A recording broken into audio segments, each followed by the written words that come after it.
Very good morning. Welcome to the debate. ఇవాళ డిబేట్లో శ్రీనివాసరాజు గారు భారతీయ జనతా పార్టీ నుంచి, పట్టాభి గారు తెలుగుదేశం పార్టీ నుంచి చర్చలో ఉన్నారు. అలాగే రాజకీయ సీనియర్ జర్నలిస్ట్, ఎన్నికల విశ్లేషకులు ఇనగంటి రవికుమార్ గారు స్టూడియోలో ఉన్నారు. అలాగే దిలీప్ జనసేన నుంచి అండ్ రాజశేఖర్ గారు వైఎస్ఆర్ కాంగ్రెస్ పార్టీ నుంచి, తులసిరెడ్డి గారు కాంగ్రెస్ పార్టీ నుంచి చర్చలో పాల్గొన్నారు. తులసిరెడ్డి గారు ఏంటి రంగు మారింది?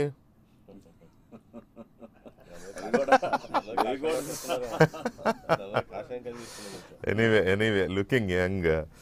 Anyway right. ఇక మనం చర్చలోకి వెళ్లే ముందు సుదీర్ఘకాలం దాదాపు 40 ఏళ్లకు పైగా పాత్రికేయ రంగంలో విశిష్ట సేవలు అందించి తనకంటూ ఒక ప్రత్యేక ముద్ర వేసుకుని నిర్మోహమాటమైన, ఎక్కడా కూడా రాజీ పడకుండా, పక్షపాత వైఖరి లేకుండా జర్నలిజం చేసిన సీనియర్ జర్నలిస్ట్, మా అందరికీ గురు సమానులైన వాసుదేవ్ దీక్షితులు గారు ఆంధ్రప్రదేశ్ రాష్ట్ర విభజన తర్వాత మొట్టమొదటి ప్రెస్ అకాడమీ చైర్మన్గా కూడా పనిచేసి తీవ్ర అనారోగ్యంతో నిన్న చనిపోయారు.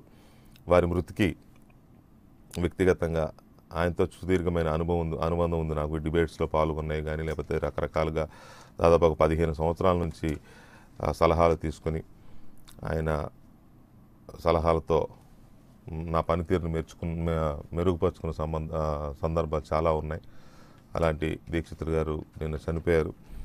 వారి మృతికి తీవ్ర సంతాపాన్ని మా ఛానల్ తరపు నుంచి, యాజమాన్యం తరపు నుంచి సంతాపాన్ని, వారి కుటుంబ సభ్యులకు సంతాపాన్ని తెలియజేస్తూ నివాళులు అర్పిస్తున్నాను.